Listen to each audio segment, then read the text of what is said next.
Então, hoje nós vamos gravar mais uma aula da nossa catequese para adultos. Se eu só ajustar aqui o som. Alô? Ah, acho que agora ficou melhor. Som, som. Acho que agora não está dando eco. Vamos lá? Vamos começar? Acabei de descobrir o que aconteceu aqui.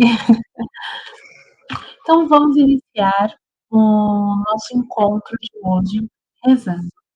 Pelo sinal da Santa Cruz, livra-nos, Deus nosso Senhor, dos nossos inimigos. Em nome do Pai, do Filho e do Espírito Santo.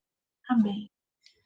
Inspirai, Senhor, as nossas ações e ajudai-nos a realizá-las, para que em vós comece e para vós termine tudo aquilo que fizermos. Por Cristo, Senhor nosso. Amém.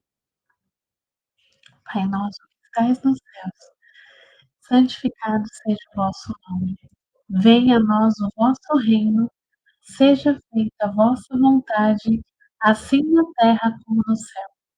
O pão nosso de cada dia nos dai hoje, perdoai as nossas ofensas, assim como nós perdoamos a quem nos tem ofendido.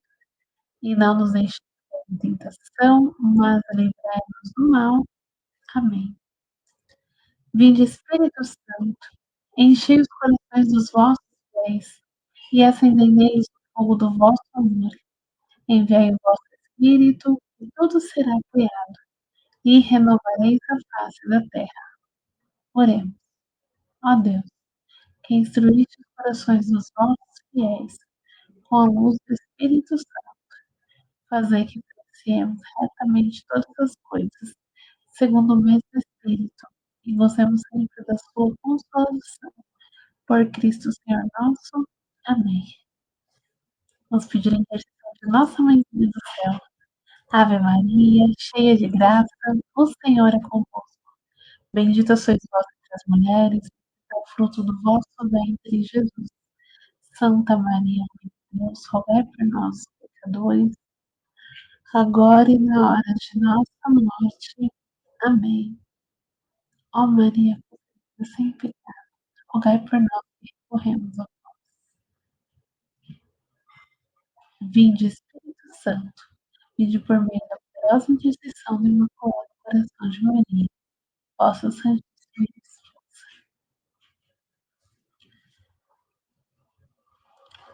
São José, rogai por nós. Jesus, manso e humilde de coração, fazei do nosso coração semelhante ao vosso. Que Deus nos abençoe e nos guarde, do Pai, do Filho e do Espírito Santo. Amém. Então vamos lá, gente, para o nosso encontro de hoje sobre o sacramento da Eucaristia. Principalmente para vocês que vão receber a Eucaristia agora, do Cristo. Eu vou explicar para vocês o que é a Santíssima Eucaristia, tá? Antes, eu vou ler o Evangelho de João, capítulo 6, versículos 51 a 58. Quem quiser acompanhar. Eu sou o pão vivo que desceu do céu. Quem comer deste pão viverá eternamente. E o pão que eu hei de dar é a minha carne para a salvação do mundo. A essas palavras, os judeus começaram a discutir, dizendo: Como pode este homem dar-nos de comer a sua carne? Então Jesus lhes disse: em verdade eu vos digo, se não comerdes a carne do Filho do Homem e não beberdes o seu sangue, não tereis, desculpa, gente, não tereis a vida em vós mesmos. Quem come minha carne e bebe meu sangue tem a vida eterna, e eu o ressuscitarei no último dia. Pois a minha carne é verdadeiramente uma comida, e o meu sangue é verdadeiramente uma bebida. Quem come a minha carne e bebe o meu sangue permanece em mim e eu nele.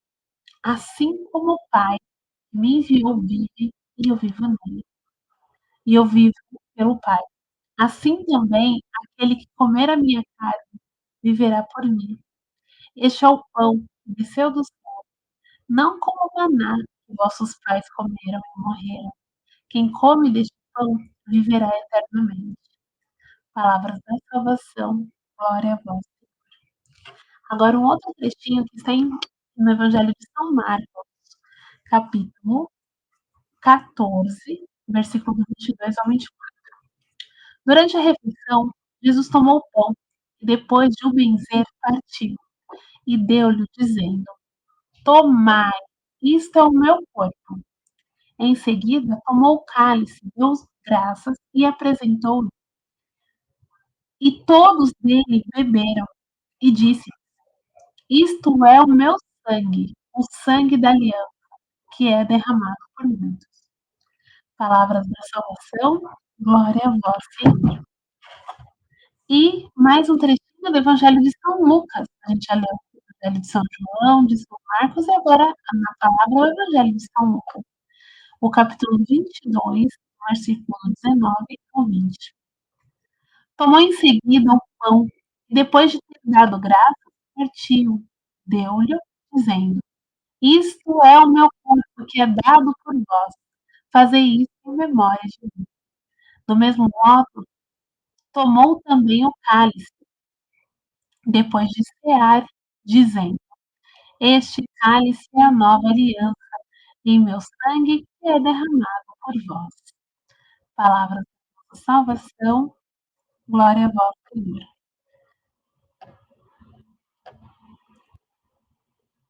E aí, agora, eu vou responder algumas perguntas. Como eu disse para vocês, eu vou praticamente aqui ler e explicar na questão do catecismo, tá? Sobre o sacramento da Eucaristia. Então, o que é o sacramento da Eucaristia? A Eucaristia é um sacramento pela admirável conversão de toda a substância do pão no corpo de Jesus e de toda a substância do vinho no seu precioso sangue. Contém verdadeira, real e substancialmente o corpo, sangue, alma e divindade do mesmo Jesus Cristo, nosso Senhor, sob as espécies de pão e de vinho, para ser nosso alimento espiritual. E na Eucaristia há verdadeiramente o mesmo Jesus Cristo que está no céu, que nasceu na terra da Santíssima Virgem. E por que que nós acreditamos, né, que o sacramento da Eucaristia está verdadeiramente Jesus Cristo? Eu acredito que no sacramento da Eucaristia está verdadeiramente presente Jesus Cristo, porque ele mesmo disse. E assim nos ensina a Santa Igreja, tá? Então, na última ceia, Jesus falou a frase, né? Este é meu corpo, este é o meu. E falou: Fazei isso em memória de mim. Tá? Não é uma simbologia, é o corpo de Cristo, através, né, através das mãos do sacerdote que consagra o pão, né, que consagra a partícula e vira hóstia, o corpo de Cristo, né, através das orações, através do Espírito Santo. Qual que é a matéria do sacramento da Eucaristia? Então, se a gente for pensar do que é feito, né, antes da oração. A hóstia, ela é feita a hóstia, no caso, a partícula, né? Antes de ser consagrada, a gente chama de partícula. Depois de ser consagrado, nós chamamos de hóstia, tá, gente? E é feito de pão. É um pão de trigo, de farinha de trigo. E o sangue é vinho de uva, né? E a forma do sacramento da Eucaristia são as palavras usadas pelo próprio Jesus. Ele diz: Isto é o meu corpo, este é o meu sangue. Como eu pedi para vocês desde o início da catequese, espero que vocês estejam cumprindo, indo às missas, pelo menos aos domingos, tá? Tem que ir à missa aos domingos, toda semana. Então, se vocês prestarem atenção na hora da consagração da consagração das partículas, para virar, né, para serem transformadas, transubstanciadas, esse é o nome, no corpo de Cristo, transubstanciadas porque ela mudou a substância, já não é mais, né, não é mais trigo, é o corpo de Cristo, já não é mais o vinho, é o sangue de Cristo, a partir daquele momento.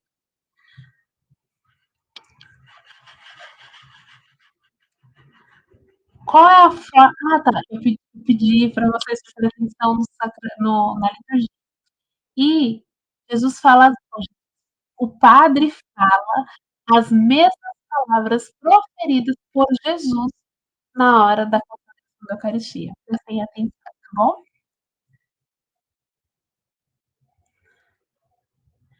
Então, após a consagração, né, o momento da consagração é o momento que o padre faz assim, ó, em cima do cálice.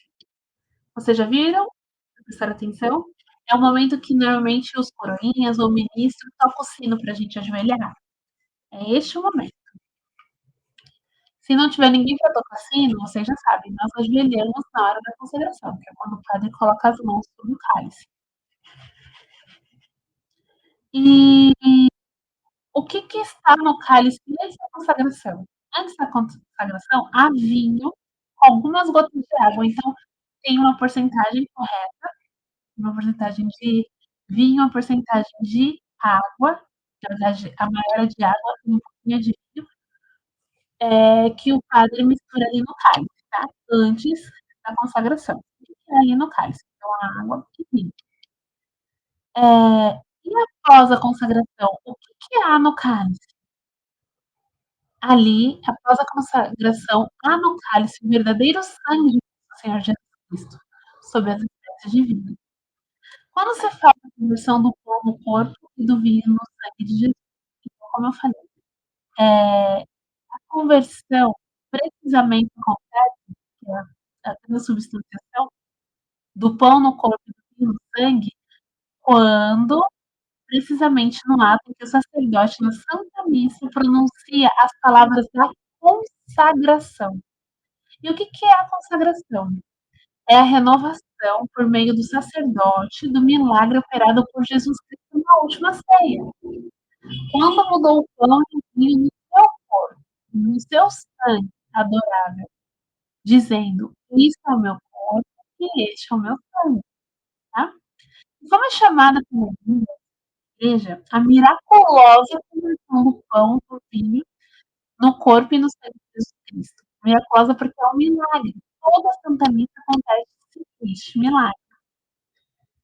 Essa miraculosa conversão que todos os dias se opera sobre os nossos altares é chamada pela igreja de, como eu disse para vocês, transubstanciação, tá? Palavra diferente, grande, mas o nome é transubstanciação. Quem deu muita virtude às palavras da consagração? Quem deu a virtude foi o próprio Jesus Cristo, nosso Senhor e Deus onipotente. Depois da consagração, nada resta do pão e do vinho. Depois da consagração, restam apenas as espécies do pão e do vinho.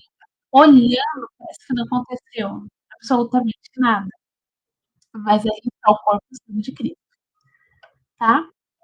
Ah,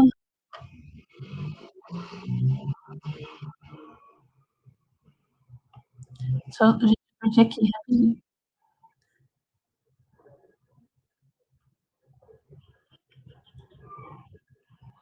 Então, a gente pode dizer que podereis dizer-me por que tanto na hóstia como no cálice está Jesus pão inteiro?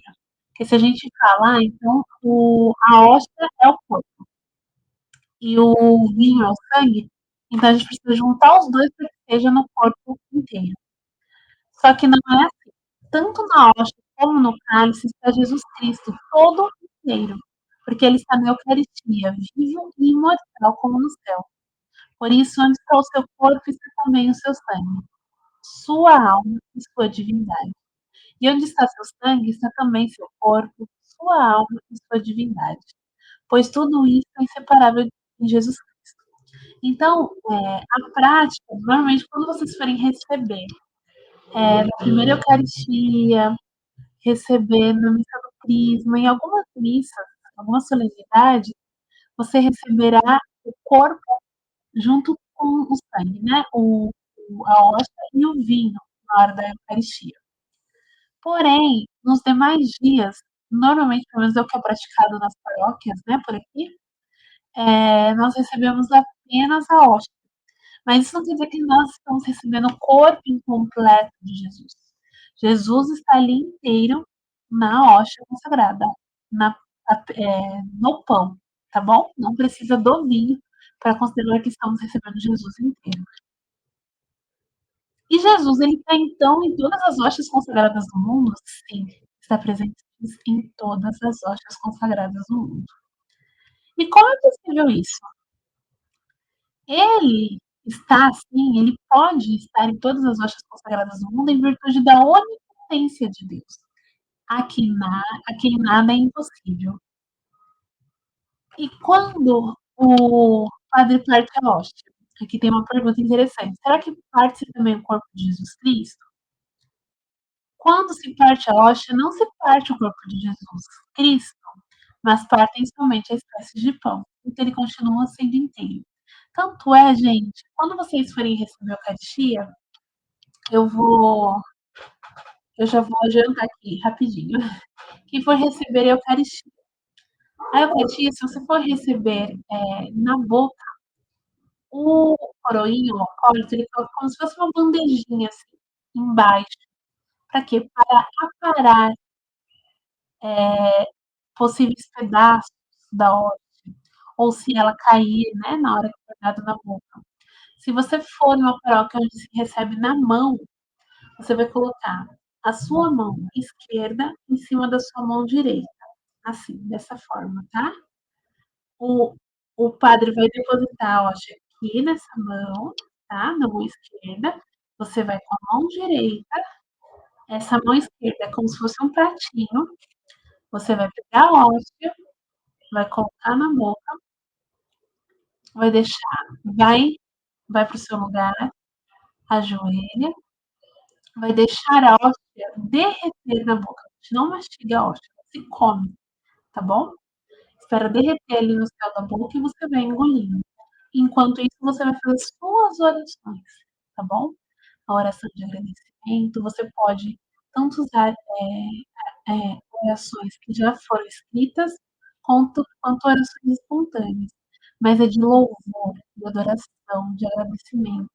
Se você também tiver algum pedido para fazer a Jesus Eucarístico, pode colocar também neste momento, tá bom? E assim a gente recebe. Por que a mãozinha?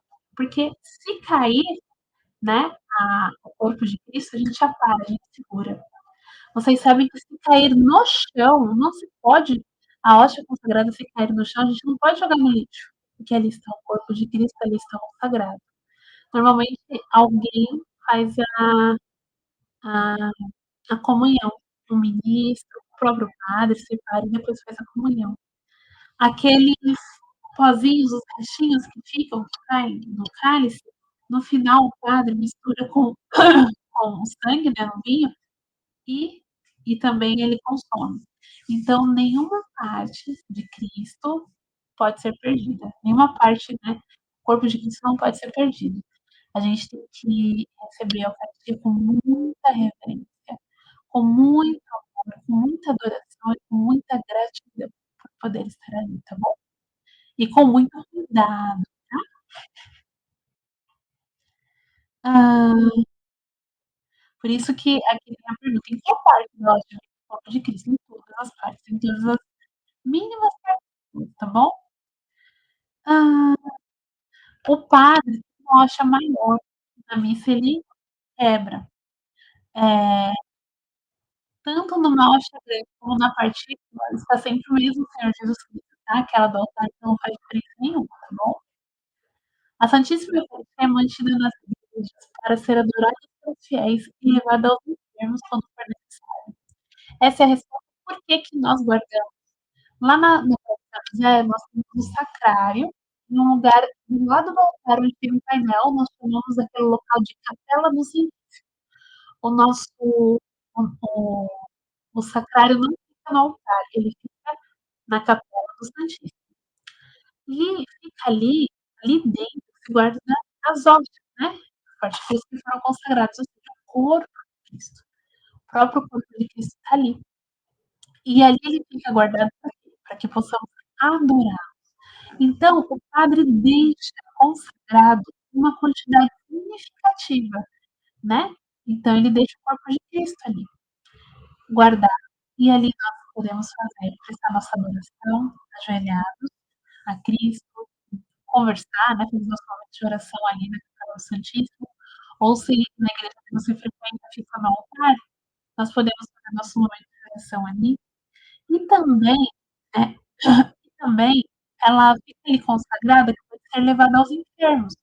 Os ministros que levam a Eucaristia aos enfermos, eles podem retirar dali.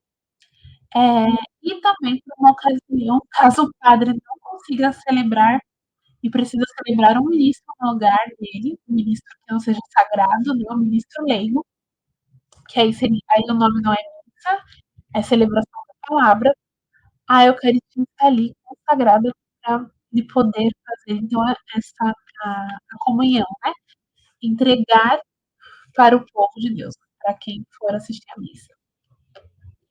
Assistir não, gente, participar. Aí tem outras perguntas em que momento que Jesus instituiu o sacramento da Eucaristia. Ele instituiu o sacramento da Eucaristia na última ceia que ele celebrou com seus discípulos na noite que precedeu sua paixão. E por que que Jesus Cristo instituiu a Santíssima Eucaristia? Então, tem 3 razões principais que a igreja ensina.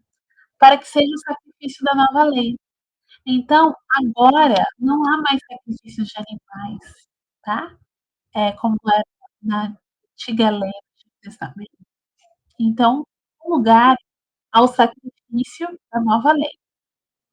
E só para lembrar vocês, toda a Santa Missa é a renovação do sacrifício de Cristo, tá? Então, todas as santas missas há uma renovação. Cristo se sacrifica de novo por nós. O segundo motivo, para que seja o alimento da nossa alma. Terceiro motivo, para que seja um memorial perpétuo da sua paixão e morte, e um penhor precioso de seu amor para conosco e da vida eterna. Então, para que seja um memorial perpétuo da sua paixão e morte, e um penhor precioso do seu amor para conosco na vida eterna. E por que foram escolhidas essas espécies, né, o pão e o vinho? Porque a Eucaristia devia ser o nosso alimento espiritual, e era por isso conveniente que nos fosse dada a forma de comida ou bebida. E quais efeitos produz em nós a Santíssima Eucaristia? Qual efeito vai produzir em você receber com frequência a Eucaristia? Então, tem aqui os principais.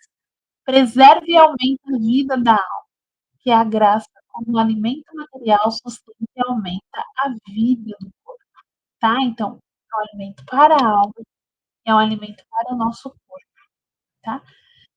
Segundo, perdoa os pecados veniais e preserva dos mortais, e produz consolação espiritual, tá? Então, quando nós recebemos a Santíssima Eucaristia, há o perdão dos pecados veniais. Veniais são aqueles pecados que não são necessariamente são pecados, mortais, você precisa fazer a confissão. E falar nisso, se você estiver em pecado mortal, você não pode receber a Eucaristia. O que que são os pecados, né, mortais? Você se atentou contra os mandamentos da lei de Deus. Então você precisa se confessar antes de receber a Eucaristia, tá bom? Não quer dizer que você está pecado para sempre. Você cometeu aquele pecado, você procura o sacramento da reconciliação.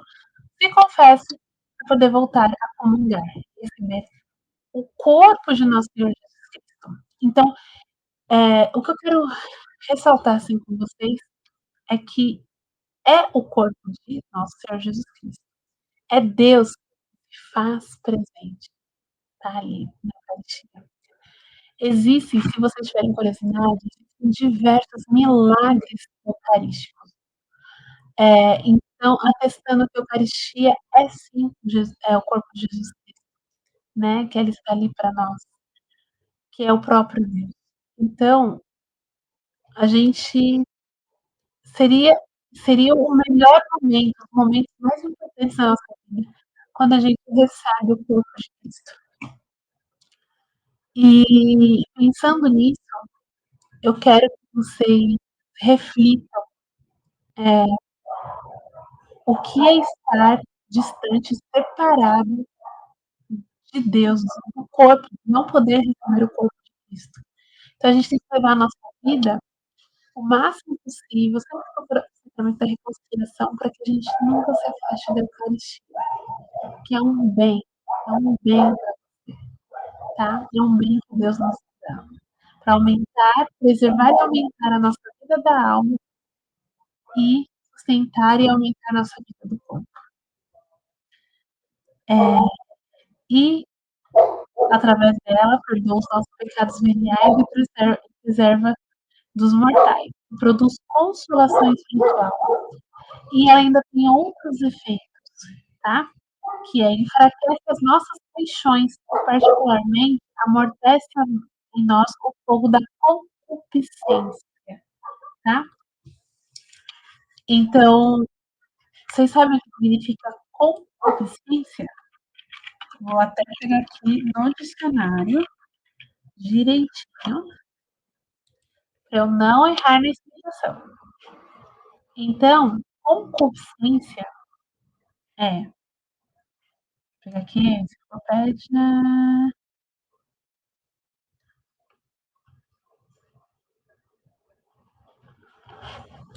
só um minutinho, né? Que eu coloquei no plural.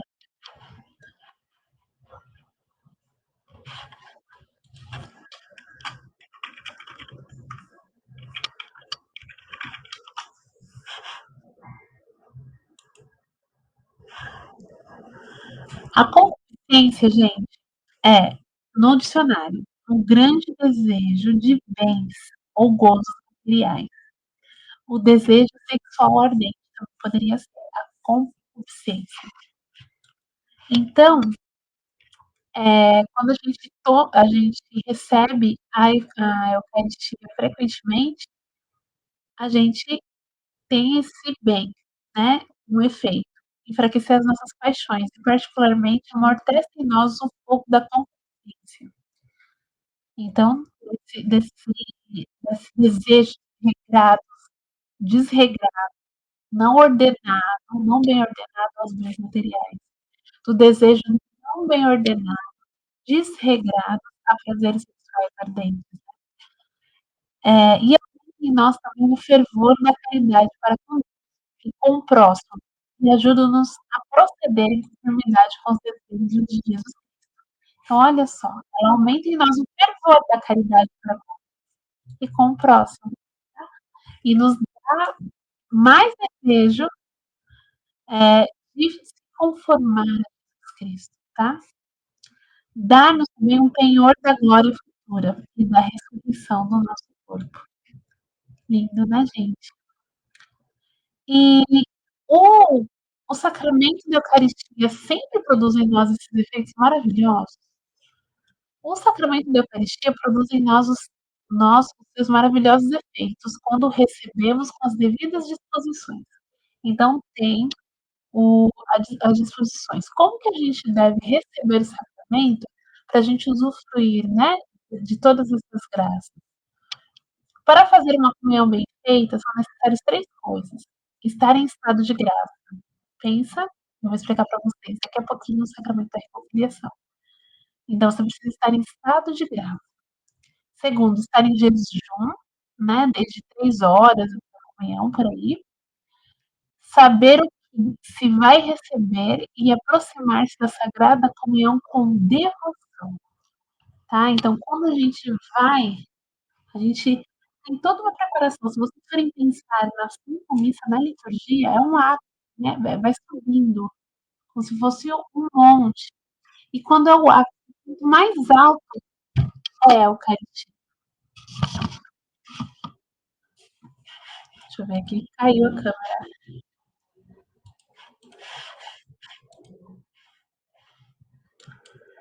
O ponto mais alto é o quê? É a Eucaristia. O ponto mais alto da liturgia. E então a gente se prepara todo, toda a liturgia para a gente poder receber o corpo de Cristo. Então a gente tem que ir ali, se aproximar com a Sagrada Comunhão com devoção, tá? Com muita devoção, com muita adoração, com muito respeito. Afinal, é Jesus Cristo na sua frente. E se você pudesse, e se eu te perguntasse assim, olha, fulano, se Jesus Cristo estiver na sua frente, como que você agiria?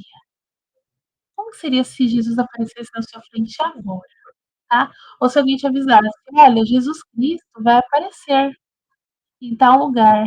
Como é que você se vestiria? Como é que você se comportaria? Como é que você se sentiria, tá? E isso acontece na nossa igreja católica. Em todas as missas, ele está ali. Então a gente tem que pensar sempre nisso. E o que quer dizer estar em estado de graça? Né? Como eu falei, é ter a consciência limpa de todo pecado mortal. E se você, por acaso, reconhecer que tem estado, tá, em pecado, em estado mortal, tem que se confessar, tá bom? Hã, e aí, existe uma coisa que é contrição perfeita. Eu vou explicar no ato penitencial. Quando a gente se arrepende de todo o coração, se arrepende, mesmo antes de chegar no confessionário que a gente fez, a gente diz que a gente está numa contrição perfeita, sem a confissão. Só que para ter a comunhão bem feita, essa contrição perfeita ainda não foi levada até o sacerdote, ainda não é o suficiente, tá. E e aí por que, que a igreja ordenou que quando a gente vai com o pecado mortal, a gente precisa sim recorrer ao sacramento da reconciliação para poder comungar. Por respeito a este sacramento, que aquele que é culpado do pecado mortal não ouse a receber comunhão sem primeiro se confessar. Porque quem comunga em pecado mortal, receberia Jesus Cristo, mas não a sua graça. Pelo contrário, cometeria um sacrilégio e incorreria na sentença de condenação. E por que que é exigido jejum antes de receber a Eucaristia? Que consiste em abster-se de qualquer espécie de outra bebida ou comida antes, né. Ele é esse jejum, ele gente, como é o jejum, né, que é exigido, não, na verdade é uma preparação para a gente receber apenas o corpo de Cristo naquele momento, tá. Pessoas que têm algum tipo de problema de saúde e tudo mais, não necessariamente precisam fazer esse jejum por tanto tempo, de pelo menos 1 hora antes, tá, da Eucaristia. Deixa eu ver agora outra perguntinha aqui. Aqui, ó, eu acabei de falar para vocês, né, que não está em jejum pode comungar? Comungar sem estar em jejum é permitido aos doentes, em perigo de morte, aos que sofrem com enfermidades prolongadas. A comunhão feita pelos doentes em perigo de morte chama-se viático, porque o sustenta na viagem que eles fazem desta vida à eternidade. E aí, as pessoas que vão receber a Eucaristia têm que saber o que vai receber. O que significa isso? Eles têm que conhecer o que é ensinado a respeito deste sacramento na doutrina cristã e acreditá-lo firmemente. Então, se você vai receber sua primeira Eucaristia, você tem que entender tudo isso que eu estou te explicando sobre o que é o sacramento, o que é o corpo de Cristo, você tem que acreditar. Essa é uma prerrogativa, você tem que crer que ali é Jesus, ali é o corpo, Jesus sacramentado, tá bom? E o que quer dizer comungar com devoção? Comungar com devoção é aproximar-se da Sagrada Comunhão com humildade e modéstia, tanto na própria pessoa como no vestir, e fazer a preparação antes e ação de graças após a comunhão. Em que consiste a preparação da comunhão? Então consiste em nos entretermos algum tempo a considerar quem é aquele com A maiúsculo que vamos receber e quem somos nós, e em fazer atos de fé, esperança, caridade, missão, adoração, humildade, desculpa, gente, e desejo de receber Jesus Cristo. E em que consiste a ação de graças depois da comunhão? A ação de graças depois da comunhão consiste em permanecermos recolhidos para honrar a presença do Senhor, dentro de nós mesmos, renovando os atos de fé, de esperança, caridade, adoração, agradecimento, oferecimento e súplica, pedindo, sobretudo, aquelas graças que não são mais necessárias para nós e para aqueles por quem somos obrigados a orar, tá bom? Deve fazer no dia da comunhão? Deve-se manter, tanto quanto possível, o recolhimento, ocupar-se em obras de piedade, cumprir mais diligentemente com os deveres de Estado, tá? Ah, e uma pergunta, né? Depois da Sagrada Comunhão, quanto tempo permanece Jesus em nós? Depois da Sagrada Comunhão, Jesus Cristo permanece em nós com a sua graça, enquanto se não peca mortalmente, e com a sua presença real permanentemente em nós. Enquanto as espécies, enquanto as espécies sacramentais não são consumidas.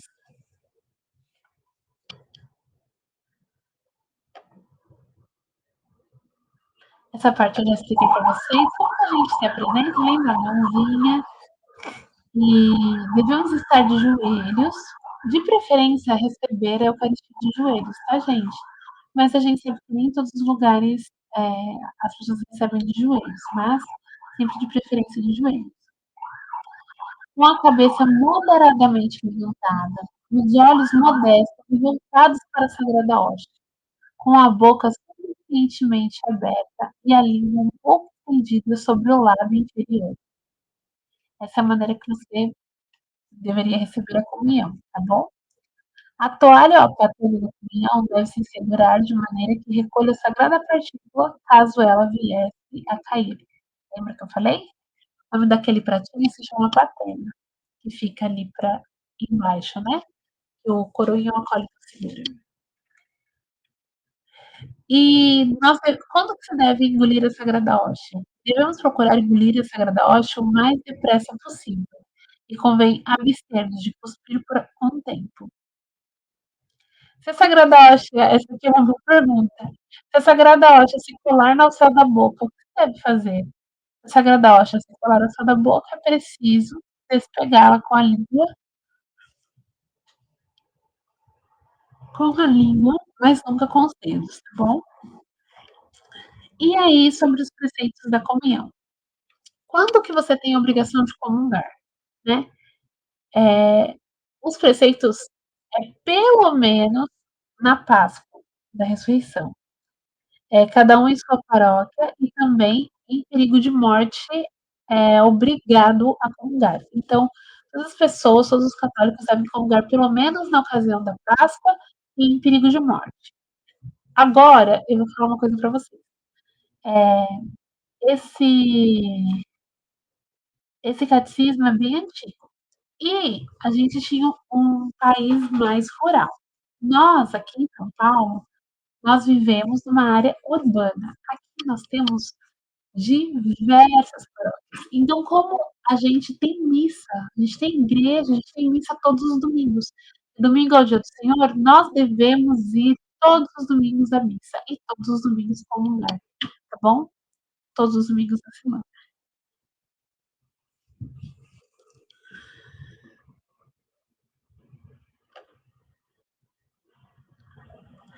E aqui, como eu falei, né?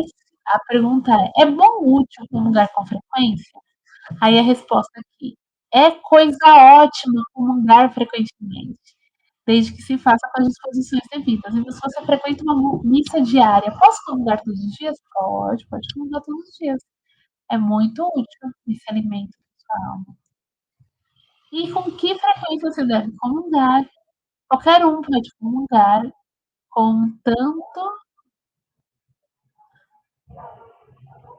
contanto maior frequência seja recomendada por um piedoso e douto confessor, tá. Então você pode pedir oração espiritual, pode conversar com o padre, pode excomungar mais vezes ou menos vezes. E é isso, tá, gente, sobre o sacramento da Eucaristia. Depois eu vou gravar um pouquinho sobre a Santa Missa. Mas o próximo que eu vou gravar vai ser sobre o Crisma e depois sobre a confissão. Prontinho, até mais, fique com Deus. Tchau, tchau.